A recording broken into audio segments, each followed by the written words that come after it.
드렸습니다. 아멘. 예, 이번 시간은 여호수아기 공부하는 시간입니다. 여호수아기는 여호수아와 이제 제사장들의 인도 아래 이스라엘이 약속의 땅에 정착한 내용을 다루고 있습니다.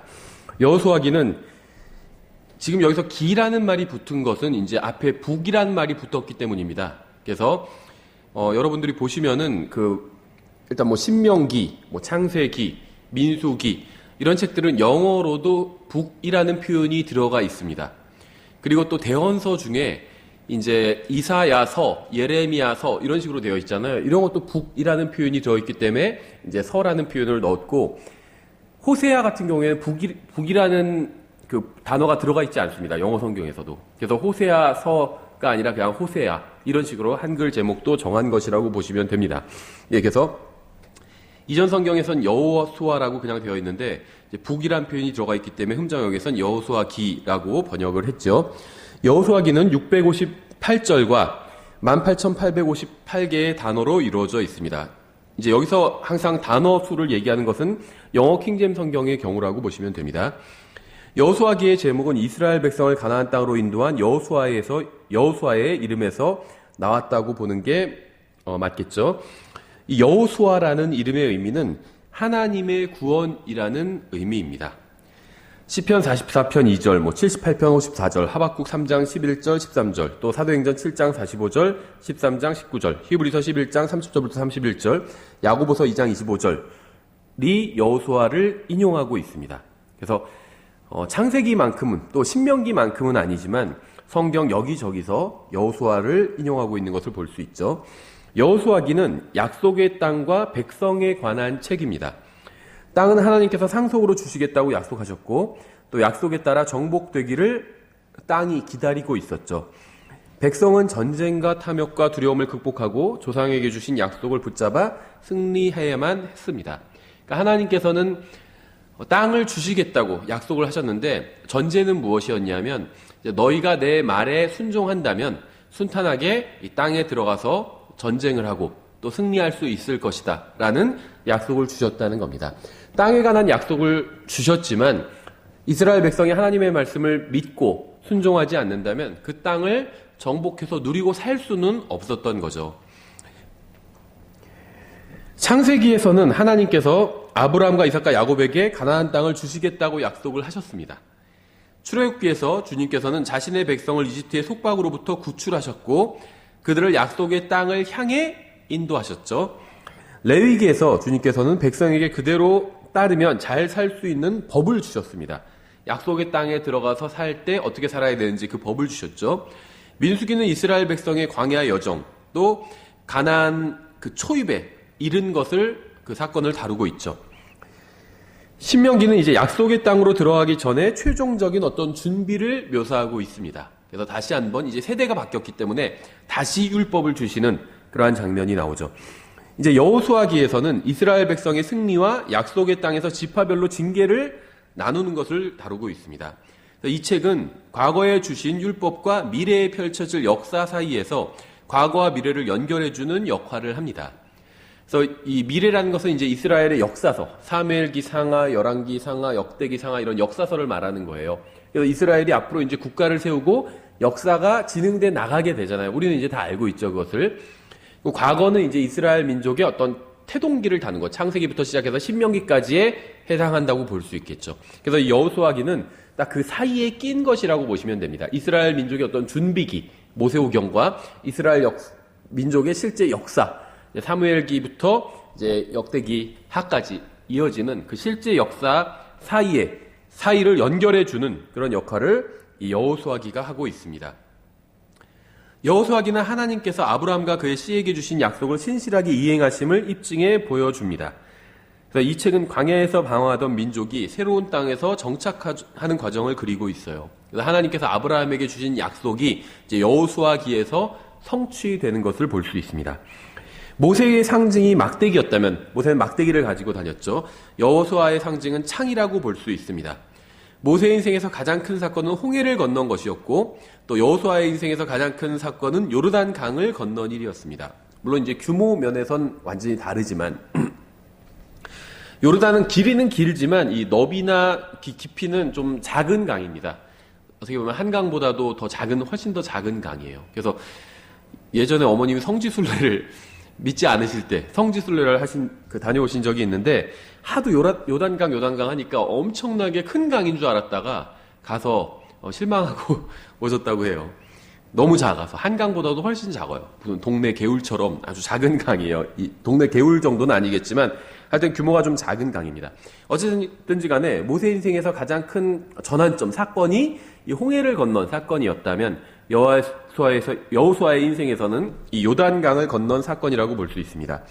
홍해를 건넌 것은 이집트를 탈출한 것이고 요르단강을 건넌 것은 이제 약속의 땅으로 들어간 것이죠. 그렇게 구구절절히 창세기부터 시작해서 신명기에 이르기까지 그 말씀하신 그 약속의 땅에 실제로 들어간 사건이 바로 이 요단강을 건넌 이유가 되겠죠. 여호수아의 계요는 이제 이런 식으로 나눌 수 있는데요. 먼저 1장부터 5장으로 나누고 1장부터 5장이 이제 첫째 부분이고 두 번째 부분은 6장부터 11장이고 세 번째 부분은 12장부터 24장까지다. 이렇게 볼 수 있습니다. 1장부터 5장에서 이제 땅을 주장하는 그러한 내용을 다루고 있어요. 1장은 말씀을 믿고 2장은 또 대가를 계산해보고 3장에선 실제로 이제 움직이고 4장에선 힘을 내고 5장에선 또 대가를 치르는 장면이 나오죠. 두 번째 부분은 6장부터 11장인데 이제 땅을 정복하는 것에 관한 내용이죠. 6장에서 세상, 여리고가 세상을 상징한다고 볼 수 있습니다. 세상에 승리를 하죠. 여리고에서 승리를 합니다. 7장부터 8장에는 이제 아이성이 나오는데 이 아이성은 육신을 상징한다고 볼 수 있습니다. 육신에 또 승리하고 또 9장부터 11장은 이제 기본이 나오는데 이제 마귀를 상징한다고 볼 수 있어요. 왜냐하면 거짓말로 속이기 때문에 마귀를 상징한다고 볼 수 있습니다. 그래서 속임수에 승리하고 그리고 세 번째 부분 12장부터 24장은 이제 땅을 차지하는 장면이죠. 12장은 승리의 약탈물을 선포하는 약탈물을 우리가 얻었다 이렇게 선포하는 장면이고 13장부터 21장은 승리의 약탈물을 나누는 장면이 나오고 22장은 승리의 약탈물을 이제 주님께 드리는 장면, 23장부터 24장은 승리의 약탈물을 이제 보호하는, 지키는 장면. 여호수아기 1장 1절과 레위기 1장 1절, 민수기 1장 1절, 이제 이런 것들을 다 비교하면 이 여호수아기의 기록자가 이제 여호수아라는 사실을 알 수 있죠. 우리한테는 굉장히 당연한 사실인데 일반적으로 학자들은 이러한 것을 믿지 않습니다. 창세기를 모세가 기록했다. 여호수아가 기록했다. 이사야서를 이사야가 기록했다. 이렇게 믿지 않아요. 예, 성경에선 그렇다고 말씀하고 있는데 다른 누군가, 후대의 누군가가 기록했을 것이다. 이런 식으로 믿죠. 예, 어쨌든 간에 여호수아가 기록했습니다. 성경에 의하면. 이 책은 라합이 아직 살아있을 때 요르단강을 건넌 사람이 기록했을 것이라고 보는 게 자연스럽다는 거죠. 그 내용들을 다 알고 있기 때문에. 그래서 자연스럽게 여호수아가 이 책을 기록했을 것이다. 이렇게 이렇게 보는 게 성경적이라고 볼 수 있죠. 이 여호수아서는 모세의 죽음부터 여호수아의 죽음까지 대략 한 30년의 기간을 다루고 있습니다. 여호수아는 모세가 광야로 도피하던 즈음에 출생했다고 볼 수 있어요. 그러니까 여호수아와 모세의 나이 차이가 대략 한 40세 정도 차이가 난다. 이렇게 볼 수가 있겠죠. 여호수아는 모세보다 이제 40세 정도 어렸고 이제 여호수아가 지휘권을 잡았을 땐 당연히 80세겠죠. 모세는 120세 때 이제 죽었기 때문에 모세가 죽고 나서야 이제 여호수아가 모세를 이어서 지휘권을 잡게 됩니다. 그래서 40세 차이가 났기 때문에 아마도 80세쯤에 이제 지휘권을 잡았다고 보는 게 자연스럽겠죠.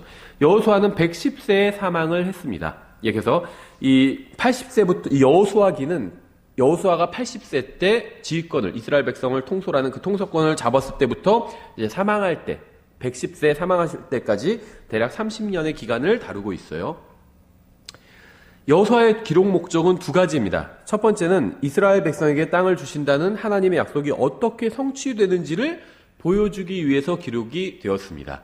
그동안 계속 앞의 책에서 창세기부터 시작해서 신명기까지 5권에서 계속 땅을 주시겠다는 약속이 반복해서 등장하잖아요. 그래서 이 땅을 주시겠다는 약속이 실제 역사에서 어떻게 성취가 되었는지가 이 여호수아에 나온다는 거예요. 두 번째 기록 목적은 이스라엘 백성이 약속의 땅에서 어떻게 실패했는지를 또 보여주기 위함입니다. 여호수아서의 핵심 구절은 1장 2절부터 3절입니다. 내 종 모세가 죽었으니 그러므로 이제 너는 이 온 백성과 함께 일어나 이 요르단을 건너 내가 그들 곧 이스라엘 자손에게 주는 땅으로 가라. 내가 모세에게 말한 것 같이 너희 발바닥으로 밟을 모든 곳을 내가 너희에게 주었나니. 이게 이제 핵심 구절이라고 볼 수 있겠죠. 이 여호수아의 내용을 가장 잘 보여주는 구절이죠. 여호수아에 자주 등장하는 핵심 단어는 이제 22번 등장하는 소유라는 단어입니다. 포제스, 소유, 포제션, 소유물 뭐 이런 단. 다음에 63번 등장하는 상속재산, 인헤릿 아니면 인헤리턴스, 그래서 상속 아니면 상속재산, 이런 단어들이 반복해서 등장을 하죠. 여호수아서는 하나님의 자녀들에게 큰 영적 교훈을 주고 있어요. 그래서 정말 영적 전쟁을 다루는 책이 바로 이 여호수아다라고 볼 수 있습니다. 여호수아기는 구원받았지만 광야에 거하는 육신적인 삶에서 죄에 승리하고 약속을 붙드는 영적인 삶으로 전진하는 신앙의 투쟁이 과연 무엇인지를 보여주고 있어요. 또 육신적인 삶을 사는 사람들이 어떻게 하면 영적인 삶을 살 수 있는지 그 투쟁을 보여줄 수 있다는 겁니다. 물론 이제 이것은 우리가 영적으로 여호수아를 적용할 때의 이야기겠죠. 율법을 수여한 모세가 하지 못한 일을 하는 여호수아는 백성을 안식으로 인도하고 또 약속된 복을 상속받도록 하는 그리스도의 모형입니다. 그래서 모세가, 물론 이제 모세도 그리스도의 모형이라고 볼 수 있는데, 이제 또 모세가 하나님 아버지의 모형이라면 여호수아는 예수 그리스도의 모형이라고 볼 수가 있어요.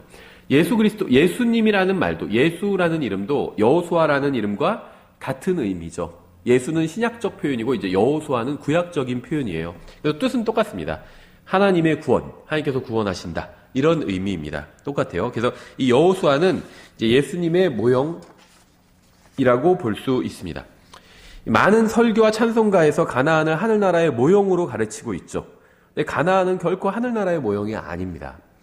이 요단강, 이제 우리 성경에서는 요르단강이라고 했어요. 실제 그 지도에 요단이라고 표시되어 있지 않고 요르단이라고 많이 표시되어 있고, 일반 이제 뉴스나 신문에서도 요르단이라고 표기하고 있거든요. 그래서 이게 어떤 분은 다른 곳인 줄 알아요. 요단은 성경에 나오는 것이고 요르단은 다른 지명인 줄 아는데 그렇지 않아요. 같은 곳입니다. 그래서 흠정의 성경에서는 다 요르단이라고 번역을 했어요. 이게 이제 성경에 나오는 이 요단이고 실제로 이제 뉴스에도 자주 등장하는 지명이죠. 그런데 보통 이제 이걸 영적으로 보통 개신교에서 어떤 식으로 생각을 하냐 하면 이 요단강을 건너는 것이 죽음이라고 생각을 합니다. 그래서 요단강 건너편 가나안 땅이 하늘나라라고 이렇게 생각합니다. 근데 성경은 그런 식으로 비유한 적이 한 번도 없습니다. 근데 이러한 표현이 너무나도 고착화돼 버렸어요. 그래서 일반적으로 아이고 뭐 요단강을 건넜구만 이렇게 얘기를 하면 그거는 죽었다는 의미입니다. 일반적으로는. 근데 이제 성경적으로는 그렇지 않아요. 이 요단강 저편에 있는 광야가 있고 그 다음에 요단강이 있고 그 다음에 가나안 땅이 있잖아요. 가나안 땅이 하늘나라를 상징하지 않는다는 겁니다. 그럼 가나안 땅은 무엇을 상징하냐? 이것은 그리스도인의 삶을 상징한다고 볼 수 있습니다. 하늘나라를 상징하지 않아요. 이스라엘 백성은 가나안 땅에 들어가서 더 많은 투쟁을 했죠. 그러니까 가나안이 하늘나라를 상징한다면 하늘나라에 가서 막 우리가 영적 싸움을 싸워야 되는 거예요. 말이 맞지 않는다는 거죠. 하늘나라는 안식하는 것이지 또 평화로운 것이지 어떤 전쟁을 하는 곳이 아닙니다. 근데 가나안은 완전 전쟁터였잖아요. 하나님께서 가나안을 이스라엘 백성에게 주셨지만 가나안은 이미 부패한 민족들이 하나님 앞에 극심한 죄를 지은 민족들이 점거하고 있었어요. 그래서 이스라엘이 그 땅을 정복하기 위해서는 그 땅에서 살기 위해서는 그 영적으로 부패한 하나님 앞에 큰 죄를 지은 가나안 백성을 몰아내야만 했습니다. 싸워야만 했다는 거예요. 그래서 당연히 가나안이 하늘나라를 절대 상징할 수 없었다는 겁니다. 이스라엘 백성은 기적적인 방법으로 요르단 강을 건넜습니다. 가나안 땅에서의 생활은 하늘나라에서의 안식을 상징하는 것이 아니라 구원받은 이후의 영적 싸움을 상징적으로 보여줍니다. 가나안이 하늘나라의 모형일 수 없는 두 가지 중요한 이유가 있는데요. 첫 번째는 이스라엘 백성은 불순종하면 땅에서 쫓겨날 수도 있었습니다. 그러니까 하나님께서 가나안 땅을, 이 가나안 땅이 약속의 땅이죠. 이 가나안 땅을 이스라엘 백성에게 주신다고 그들의 조상 아브라함과 이삭과 야곱에게 약속을 하셨죠. 그런데 조건이 있었어요. 어떤 조건이었냐면 그들에게 그 땅을 주되 그들이 만약에 이스라엘 백성이 하나님의 말씀에 순종하지 않으면 땅에서 쫓아내시겠다 이렇게 말씀하셨습니다. 그렇죠. 그래서 쫓아내서 세계 곳곳으로 흩어버리시겠다 이렇게 말씀하셨어요. 하지만 이스라엘 백성이 다시 주님께로 돌아오면 다시 땅으로 돌아오게 해주시겠다 이렇게 말씀하셨죠. 그래서 이스라엘 백성이 가나안 땅을 차지하고 사는 것은 조건적이었다는 겁니다. 하나님의 말씀에 순종하면 가나안 땅을 차지하고 잘 살 수 있었고, 순종하지 않으면 언제든지 쫓겨날 수 있었다는 겁니다. 그러니까 결코 하늘나라가 될 수 없다는 거죠. 우리는 예수님을 믿고 믿음을 통해 은혜로 구원받았잖아요. 우리가 신앙생활 잘하면 하늘나라를 차지하게 되고, 신앙생활을 잘못하면 거기서 쫓겨나게 되고, 이렇지 않다는 거죠. 또 하늘나라에 죽어서 갔는데 거기서 살다가 잘못하면 하늘나라에서 쫓겨나게 되고, 이것이 아니라는 거죠. 쫓겨날 수가 없어요. 우리는 이미 하나님의 자녀가 되었기 때문에, 또 그리스도의 몸이 되었고 그리스도의 신부, 아내가 되었기 때문에 하늘나라에서 무슨 일이 있어도 우리는 쫓겨나지 않습니다. 근데 이스라엘 백성은 가나안에서 불순종하면, 하나님의 말씀에 불순종하면 쫓겨날 수 있었다는 겁니다. 그렇죠. 그래서 이 가나안은 절대 하늘나라의 상징이 될 수 없다는 거죠. 두 번째 이유는 이스라엘 백성은 결국 원수들을 땅에서 완전히 몰아내지 못했습니다. 원래는 가나안 땅에 부패한 민족들이 살고 있었죠. 그래서 하나님께서 그 민족들을 이제 민족들을 벌하시기 위해서 이스라엘 백성을 통해서 이제 민족들을 벌하신 거죠. 하나님께서 항상 어떤 민족이 부패하면, 죄를 지으면 다른 민족을 들어서 그 민족, 그 죄를 지은 민족을 벌을 하십니다. 그래서 가나안 백성들은 하나님 앞에서 극악한 죄를 지은 자들이었고, 하나님께서는 이스라엘 백성을 통해서 그들을 심판하셨습니다. 근데 다만 이스라엘 백성도 하나님 앞에 잘못한 것들이 있죠. 하나님의 말씀에 순종하지 않았어요. 그래서 결국 가나안 백성을 완전히 쫓아내지는 못했습니다. 그렇죠. 그래서 만약에 가나안이 하늘나라를 상징한다면 하늘나라에 죄를 지은 사람들이, 그러니까 용서받지 않은 사람들이 있는 거예요. 그러니까 맞지 않는다는 거죠, 성경과. 그렇죠. 여호수아기에 기록된 가나안은 그리스도 안에 있는 믿는 사람이 세상에서 영적 전쟁을 통해서 훌륭한 그리스도인으로 성장해 나아가는 모형을 보여줍니다. 가나안에 있던 원수들은 그리스도 안에서 장성한 분량에까지 이르는 것을 막는 우리의 죄와 정욕과 나쁜 습관 등을 상징한다고 볼 수가 있습니다. 1장에서 하나님께서는 여호수아에게 사명을 주십니다. 아까 제가 핵심 구절이라고 읽은 2절, 3절이죠. 백성은 오랫동안 모세를 따랐는데 이제 모세는 죽어서 사라져버렸어요. 시체도 찾지 못할 정도로 완전히 사라져버렸죠. 주님께서는 여호수아에게 백성을 맡기십니다. 주님께서는 두 번에 걸쳐 여호수아에게 마음을 강하게 하고 크게 용기를 내라, 이런 말씀을 하세요. 두 번 말씀하십니다. 주님께서. 여호수아가 성공할 수 있는 조건은 오직 강하고 마음을 강하게 하고 또 용기를 내어서 하나님의 율법에 순종하는 것이었어요. 그래서 성공이라는 단어는 성경에 오직 한 번 등장합니다. 여호수아서 1장 8절이죠. 우리가 생각하는 성공과 다릅니다. 어떤 분은 그리스도인이 무슨 성공해야 된, 성공과 관련이 없다, 이렇게 말씀하시는 분도 있는데요. 아니에요. 하나님의 백성도 성공과 관련이 있어요. 여호수아서 1장 8절에 나오죠. 너는 이 율법책을 내 입에서 떠나지 말게 하며 밤낮으로 그것을 묵상하여 그 안에 기록된 모든 것에 따라 지켜 행하라. 그러면 내가 내 길을 형통하게 하며 또한 크게 성공하리라. 그러니까 세상에서 말하는 성공과 하나님께서 말씀하시는 성공이 좀 다르죠. 하나님의 말씀을 밤낮으로 묵상하고 또 그 말씀에 기록된 모든 것을 따라 지켜 행하면 성공하게 된대요. 이게 하나님께서 말씀하시는 성공입니다. 그래서 성공이라는 단어, 이 success라는 단어는 유일하게 여호수아서 1장 8절에만 단 한 번 나오는 단어입니다. 또 성경에 한 번만 나오는 단어들이 여러 개가 있는데 챔피언이라는 단어도 나와요. 성경에 챔피언. 그런데 세상에선 챔피언 하면 좋은 걸 꼽잖아요. 1등이 챔피언이잖아요. 이 사람이 올림픽 챔피언입니다. 이렇게 하면 금메달리스트 1등을 말하는 거잖아요. 세계 선수권 대회 챔피언 이런 말도 하고 전 세계에서 대회에서 1등을 했다는 거잖아요. 그래서 세상에선 좋은 의미로 쓰여요. 그렇죠. 네가 진정한 챔피언이야, 이런 말을 하기도 하고. 근데 성경에선 좀 부정적인 면으로 쓰입니다. 챔피언이란 말이 어디서 쓰이냐면 사무엘상에서 골리앗을 가리킬 때 쓰여요. 그가 필리스타인인들의 챔피언이었다, 이런 식으로 이야기를 하고 있습니다. 그 외엔 성경에서 나오지 않아요. 그러니까 성경에서는 이 챔피언이란 말을 부정적으로 쓴다는 거죠. 그러니까 1등 하려고 노력할 필요 없어요. 이 세상에서는. 그렇죠. 하나님의 말씀대로 잘 내가 달려서 경주를 해야겠다, 신앙의 경주를 해야겠다, 그렇게 노력할 필요는 있겠지만 이 세상에서는 챔피언이 되지 않아도 된다는 겁니다. 세상의 챔피언은 골리앗이었어요. 다윗은 세상의 챔피언이 아니었습니다. 선택받은 인도자인 여호수아는 에브라임 지파에 속한 사람이었습니다. 여호수아는 아말렉과의 전쟁을 이끌었었죠. 출애굽기 17장에서. 또 모세와 함께 시내산에 있었고 출애굽기 24장 32장에서 또 가나안에 보낸 12 정탐꾼 중에 하나였습니다. 민수기 13장 8절을 보면 나오죠. 이 장은 라합이 2명의 정탐꾼을 구한 유명한 이야기를 담고 있습니다. 여리고는 가나안을 정복하기 위한 전초 기지였는데 이제 가나안의 입구였었죠. 여호수아는 2명을 정찰병으로 보냅니다.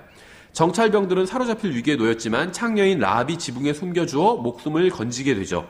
그래서 라합이 정찰병을 숨겨주고 왕에게 거짓말을 하는 것을 통해서 그녀의 믿음과 연약함이 잘 드러나죠. 어떤 사람들은 이런 얘기를 해요. 지금 라합이 이스라엘 그 정찰병 2명을 숨겨줬죠. 그래서 이스라엘이 여리고를 이제 침공하는데 많은 도움을 주게 됩니다. 그래서 이스라엘 백성 2명을 보호해줬어요. 그렇죠, 라합이. 근데 그렇게 보호해준 이유는 우리가 여호수아를 읽으면 알 수 있지만 하나님을 믿었기 때문입니다. 라합이. 그렇죠. 하나님을 두려워하고 자기도 하나님을 믿었기 때문에 하나님의 백성인 이스라엘을 돕는 일을 했습니다. 이건 잘한 거죠. 근데 이제 문제가 뭐냐면 거짓말을 했어요. 왕에게. 그렇죠. 왕이 물어봤잖아요. 혹시 이스라엘 정찰병이 오지 않았냐 하니까 왔었는데 저쪽으로 어디로 가버렸다 이렇게 얘기를 했죠.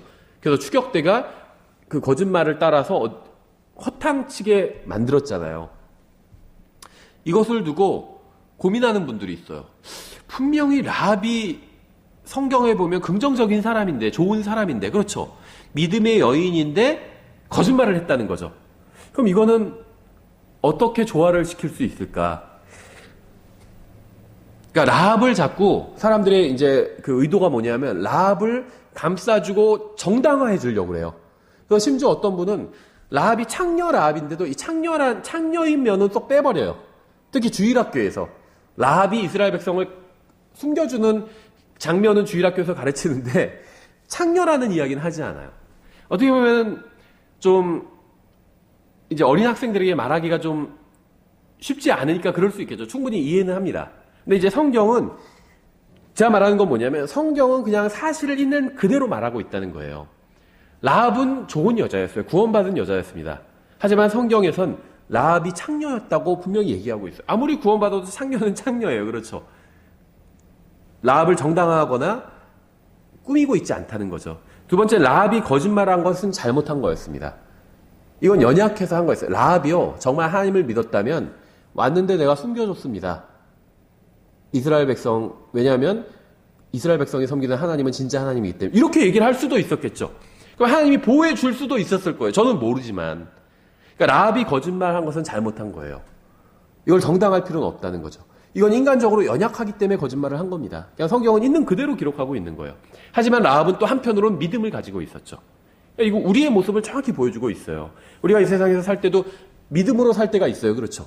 하지만 또 사람들을 보고 왕을 보고 두려워가지고 거짓말을 할 때도 있습니다. 그렇죠. 그러니까 우리랑 똑같은 사람이었다는 거예요. 라합도.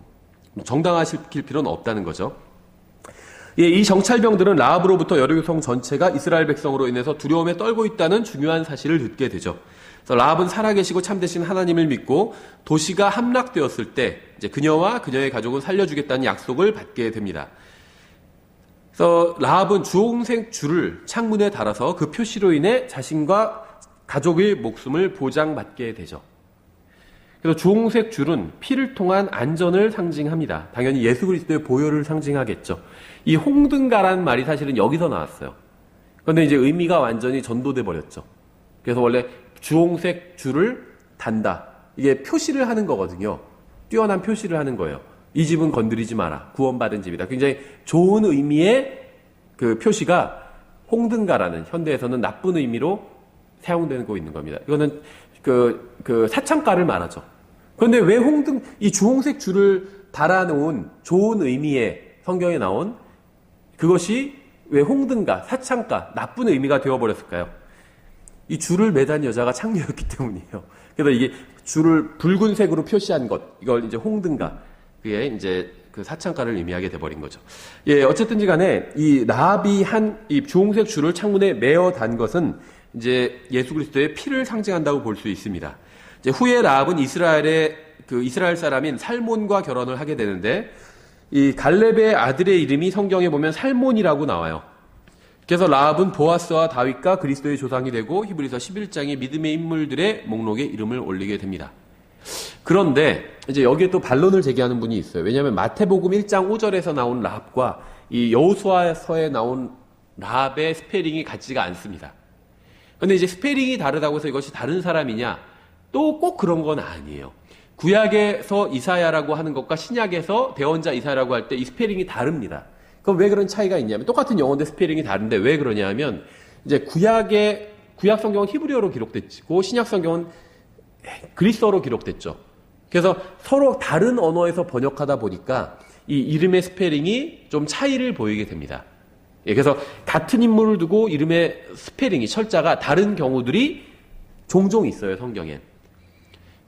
그런데 이제 이름의 그 철자가 다르다고 해서 이것이 서로 다른 인물이다 이렇게 주장하는 것이 아니라, 이 연대를 비교해 보면 연대가 좀 차이가 난다고 하는 주장이 있어요.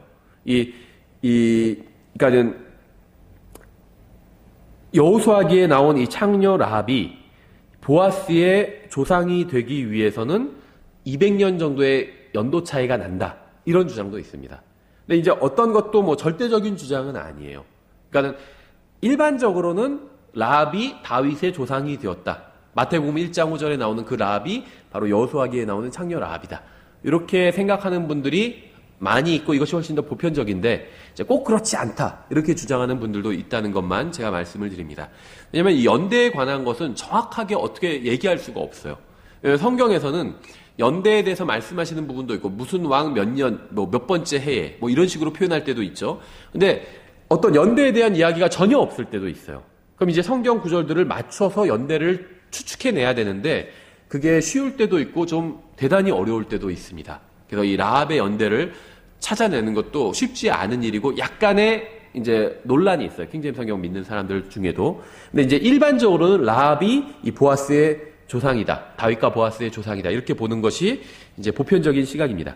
이 장에는 미래에 관한 예언도 포함되어 있습니다. 이스라엘이 자신의 땅을 회복할 때쯤에 왕국 복음의 선포를 통해서 증언이 다시 소리를 내게 됩니다. 선포된다는 거죠, 복음이.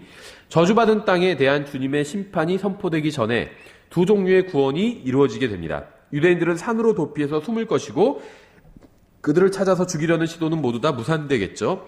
하나님을 두려워하는 이방인들이 유대인들을 도와준다면 그들은 이제 멸망으로부터 구원받게 될 것입니다. 그래서 이 여호수아서의 스토리 자체가 이제 미래에 있을 대환란을 또 상징적으로 보여준다고 볼 수가 있어요. 대환란 때 이스라엘이 구원받고 이스라엘을 도와주었던 이방인들도 구원을 받게 되죠. 여호수아기 3장은 요르단강을 기적적으로 건넌 사건을 다루고 있습니다. 예수 그리스도의 모형인 증언궤는 심판의 물속으로 들어가고 또 아담으로부터 흘러나오는 물을 돌리면 백성은 땅으로 들러가 승리하게 됩니다. 무슨 말인지 좀 이상하죠? 근데 3장 16절에 보면 아담이란 표현이 나와요.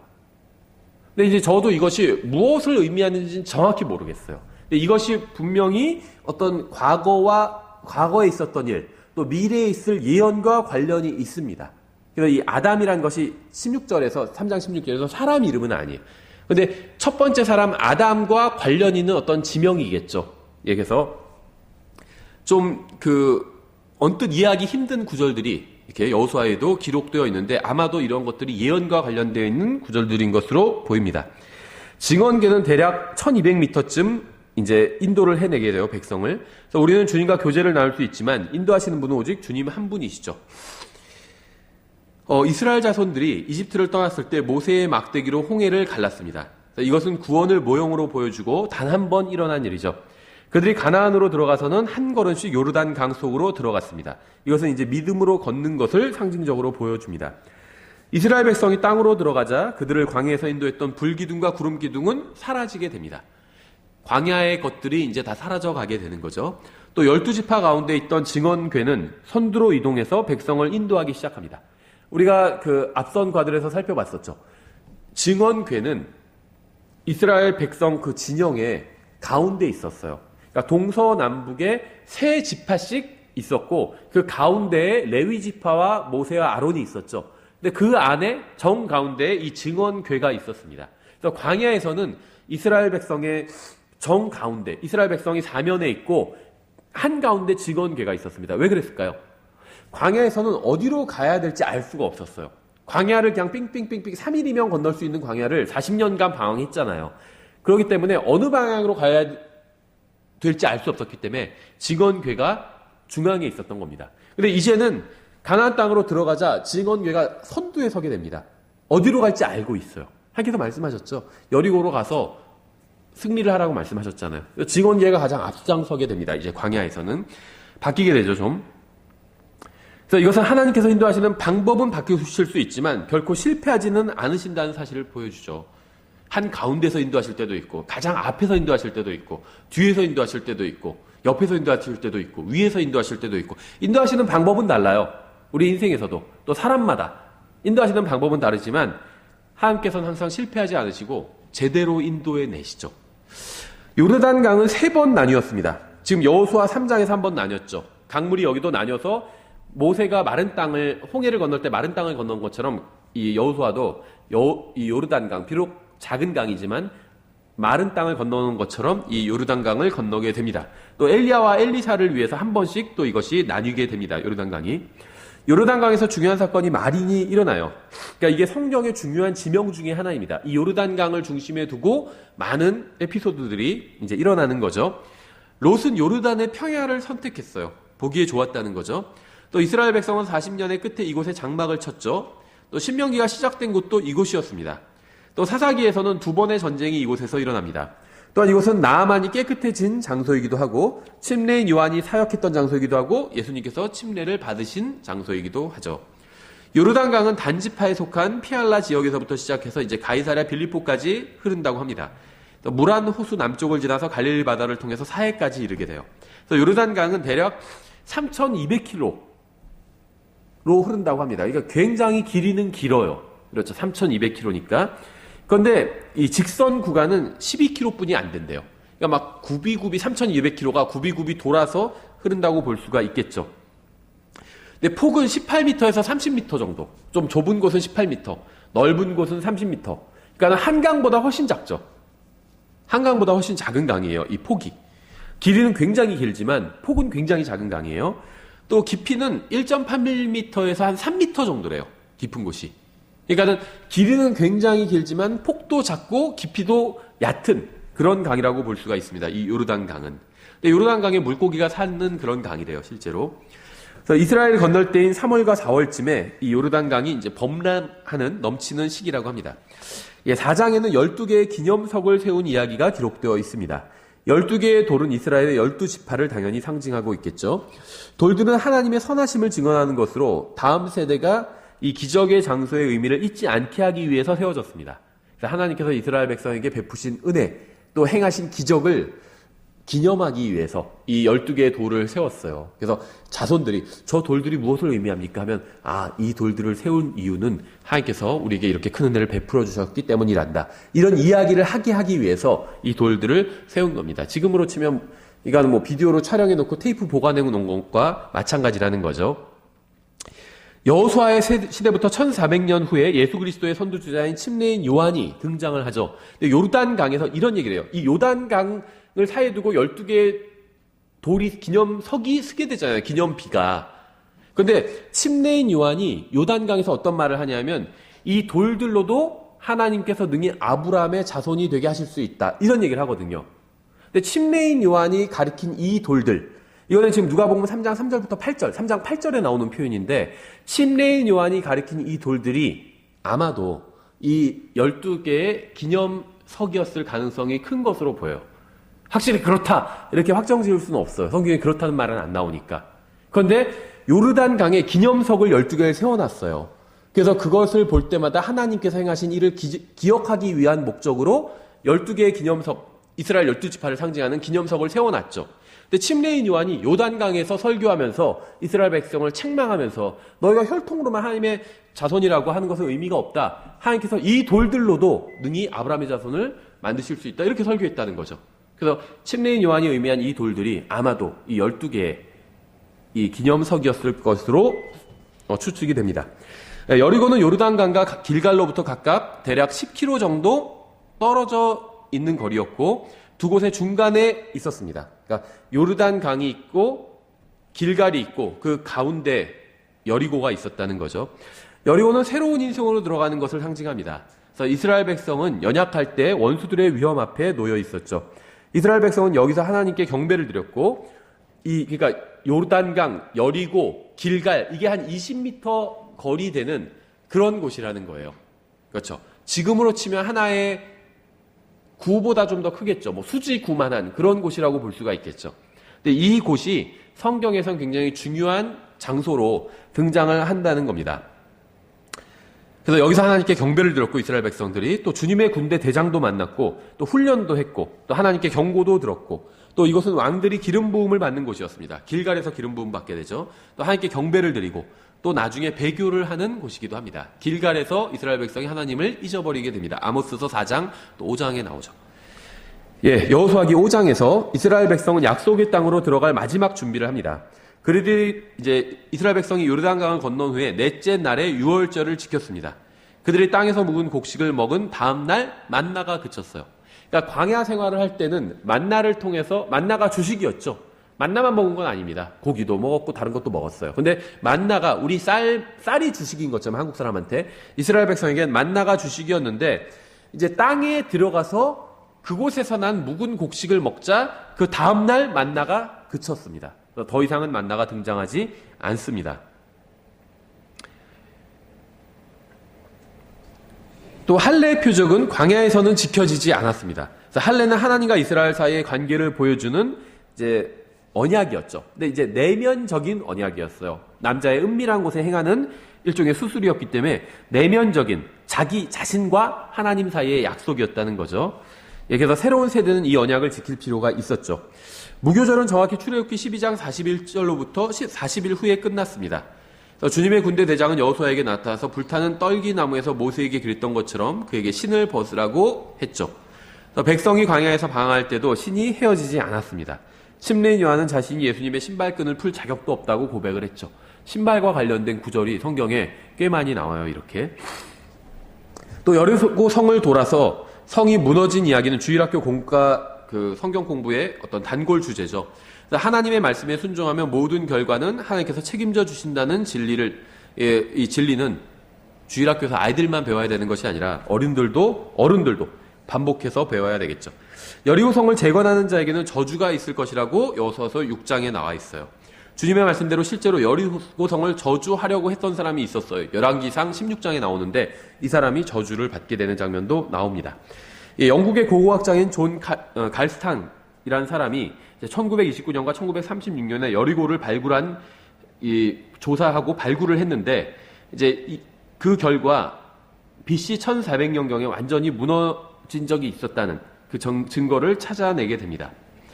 그래서 이 여리고가 무너진 것, 또 출애굽 당시에 홍해를 건넌 것, 이런 것에 관련된 고고학적 관련 자료는 굉장히 많이 있어요.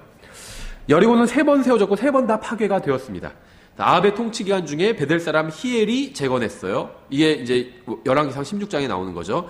그리고 성경에 말씀하신 대로 저주를 받게 됩니다. 이 히엘의 도시는 BC 3세기경에 헤로디안에 의해서 파괴가 되었습니다. 다음에 이제 아켈라우스가 여리고를 재건했고 예수님께서 초림하셨을 때까지도 유지되었다가 이제 AD 68년경에 파괴가 되게 됩니다. 이스라엘 백성은 가나안 민족을 제거하라는 명령을 받았죠. 그런데 이제 이런 얘기를 하면 어떤 분들은 안 믿는 사람들이 이제 반론을 제기하죠. 와, 어떻게 평안하게 살고 있는 사람들을 내쫓고 그 땅을 그렇게 이스라엘 백성에게 그냥 줄 수가 있냐? 아니면 악한 신이 아니냐? 어떻게 이 가나안 땅에 들어가서 짐승들, 아이들까지도 싹 다 죽이라고 명령하셨잖아요. 남자는 당연하고 여자도 죽이고 아이들도 죽이고 짐승들도 죽이고 모든 것을 다 파괴하라고, 그림들까지도 다 파괴하라고, 벽화 이런 거 다 때려 부수고 다 파괴하라고 하나님께서 명령을 하셨어요. 그래서 와, 하나님이 너무한다, 이런 얘기를 안 믿는 사람들이 하거든요. 이 여호수아서를 보면서. 그런데 우리가 이제 이러한 몇 가지 사실을 좀 기억해야 돼요. 이런 여호수아를 공부할 때. 첫 번째는 이 살인은 다른 사람을 증오하는 이유를 갖고 고의를 가지고 사람을 죽이는 게 살인입니다. 성경에 의하면. 그렇죠. 그러면 살인이 아닌 것은 무엇이냐면 정당방위는 살인이 아니에요. 그렇죠. 누가 날 죽이려고 칼을 갖고 왔는데, 예를 들면 미국에서 정당방위가 굉장히 폭넓게 인정되잖아요. 강도가 들어왔어요. 총을 갖고. 그래서 나도 총으로 먼저 쏴서 죽였어요. 강도가 날 먼저 쏘지 않아도 총을 갖고 들어와서 내가 경고했는데 이 사람이 나가지 않고 계속 나한테 왔어요. 그래서 내가 총을 발포해서 죽였어요. 정당방위예요. 미국에서 정당방위예요. 이런 경우에 살인이 아니죠. 세계 어느 곳에서도 이제 정당방위가 인정되는 요건은 다르지만 정당방위를 살인이라고 하는 국가는 없어요. 정당방위는 다 정당방위, 살인이 아닙니다. 살인자가 아니에요. 정당방위로 사람을 죽이면. 그 다음에는 전쟁에서 사람을 죽이면 이건 살인이 아니죠. 그렇죠. 군인이 전쟁에서 적군을 죽이면 살인자라고 하지 않아요. 영웅이라고 합니다. 그렇죠. 예, 그래서 이 하나님께서 이스라엘 백성들에게 가나안 땅을 취하라고 하셨는데 이스라엘 백성이 가나안 땅에 들어가서 살인을 행한 것이 아닙니다. 전쟁을 한 거예요. 군대와 군대가 부딪혀서 싸웠습니다. 그렇죠. 두 번째는 이 가나안 족속은 창세기 9장에 보면 저주를 받았습니다. 그들은 짐승과 더불어서 가증한 짓을 행한 악한 자들이었어요. 이게 사실은 주요한 목적이죠. 왜 하나님께서 가나안 백성들을 아이들까지도 다 진멸하라고 하셨을까요? 죄를 지었기 때문이에요. 죄를 지었고 짐승과의 교접에 관계가 있었기 때문입니다. 하나님께서 무죄한 사람이나 의로운 사람이나 회개하지 않은 사람은 회개하는 사람은 항상 살려두세요. 죄가 없거나 의롭거나 아니면 의롭진 않고 죄는 있지만 회개를 하는 경우엔 살려두십니다. 노아, 롯, 라합, 니느웨 사람들을 보면 알 수 있죠. 니느웨 사람들은 죄가 있었죠. 하지만 회개했기 때문에 하나님께서 심판을 유보하셨어요. 마찬가지라는 겁니다. 가나안 사람들도 무죄하거나 의로웠거나 회개했다면 하나님께서 심판을 연기하셨을 겁니다. 그럼 아마 이스라엘은 다시 한 40년 정도 40년 동안 광야를 방황하는 게 아니라 한 80년간 광야를 방황했을 수도 있겠죠. 하나님께서는 심판하시기 전에 항상 회개할 기회를 먼저 주십니다. 우리는 라합의 증언을 통해서 가나안 땅의 모든 사람들이 하나님의 역사를 듣고 두려워했다는 사실을 알 수 있어요. 이스라엘 정탐꾼들이 왔을 때 라합이 중요한 정보를 제공해 주잖아요. 너희에 대해서 듣고 또 너희 하나님에 대해서 듣고 우리 마음이 다 녹아내렸다. 우리가 두려워하고 있다. 이런 정보를 이야기를 해주죠. 그러니까 이 가나안 사람들은 이스라엘 백성과 하나님에 대해서 충분히 들었습니다. 회개할 시간이 있었다는 거예요. 근데 그 많은 가나안 사람 중에 하나님을 믿은 사람은 라합 하나였죠. 라합의 집 한 가정밖에 없었습니다. 그래서 하나님을 믿은 이 한 가정은 어떻게 됐죠? 창녀였어요. 죄를 지은 사람이었어요. 하지만 하나님을 믿고 구원을 받았잖아요. 다른 가정들도 마찬가지예요. 가나안 가정들도 하나님을 믿었다면 구원받을 수 있었다는 거죠. 온 몸이 살기 위해선 병에 걸린 다리를 잘라내야 하는 경우가 있는 것처럼 하나님께서는 한 가족이나 부족이나 민족을 보존하기 위해서 개인을 제거하시는 경우도 있죠. 반대의 경우도 있고. 모든 사람은 평등하지 않습니다. 하지만 하나님께서는 모든 사람을 동등하게 대해주십니다. 똑같이 대해주신다는 거예요. 사람끼리는 평등하지 않아요. 그렇죠? 부자도 있고 가난한 사람도 있고 똑똑한 사람도 있고 똑똑하지 않은 사람도 있어요. 근데 하나님께서는 그 모든 사람들을 다 동등하게 대해주신다는 겁니다. 부자라고 해서 더 대우해 주시는 것도 아니고 가난하다고 해서 기회를 안 주시는 것도 아니에요. 모든 사람을 다 동등하게 하나님께서는 대하신다는 거죠. 회개하고 하나님을 믿은 사람은 살게 됩니다. 하지만 회개하기를 거부하고 하나님을 믿지 않은 사람은 부자건 똑똑한 건 상관없이 죽임을 당하게 돼요. 이걸 우리가 여호수아서를 통해서 알 수 있다는 거죠. 7장은 아간의 죄로 인해 이스라엘 백성이 아이에서 패배한 가슴 아픈 이야기를 다루고 있죠. 아간은 옷과 금과 은을 훔쳤습니다. 한 사람의 죄가 공동체 전체의 죄가 되었죠. 한 사람의 숨겨진 죄가 교회 전체를 망칠 수도 있습니다. 죄는 죽음을 가져오죠. 은밀한 죄가 모든 사람 앞에 공개되었어요. 아간이 훔쳐서 숨겨놨잖아요. 자기 장막 속에 깊은 곳에 숨겨놨는데 결국은 이게 모든 사람 앞에서 공개가 되어버렸죠. 한 사람의 죄가 다른 사람들에게 상처를 주었죠. 이것이 여호수아 7장의 이제 교훈입니다. 아간의 이야기는 이제 경고로 가득 차 있어요. 아간이 지은 죄는 이브가 지은 죄와 같은 패턴을 갖습니다. 7장 21절에 내가 노력한 물건들 가운데서 바벨로니아에서 만든 좋은 옷과 은 200세겔과 50세겔 나가는 금덩이 하나를 보고 탐내어 그것들을 취하였나이다. 똑같아요. 이브가 죄를 지은 것과. 아간은 눈으로 보고 탐욕을 부렸고 결국 취했습니다. 이브가 보고 탐욕을 부렸죠. 그리고 취해서 먹었죠. 똑같아요. 아간은 죄를 고백했지만 이미 회개의 기회는 지나간 뒤였어요. 무거운 죄를 지은 아간에게 확실한 심판이 임했습니다. 그의 죄는 다른 사람들에게도 영향을 끼쳤죠. 백성이 그의 죄로 인해서 죽임을 당했죠. 5절에서. 또 영적 지도자들도 그의 죄로 인해서 슬픔을 겪었습니다. 7절에서. 회중도 그의 죄로 인해서 상처를 입었어요. 13절에서. 그의 가족도 그의 죄로 인해서 죽임을 당했습니다. 25절에서. 또 주님의 원수들은 그의 죄로 인해서 힘을 얻었죠. 하찮은 옷과 돈으로 인해서 치른 대가가 너무나도 컸습니다.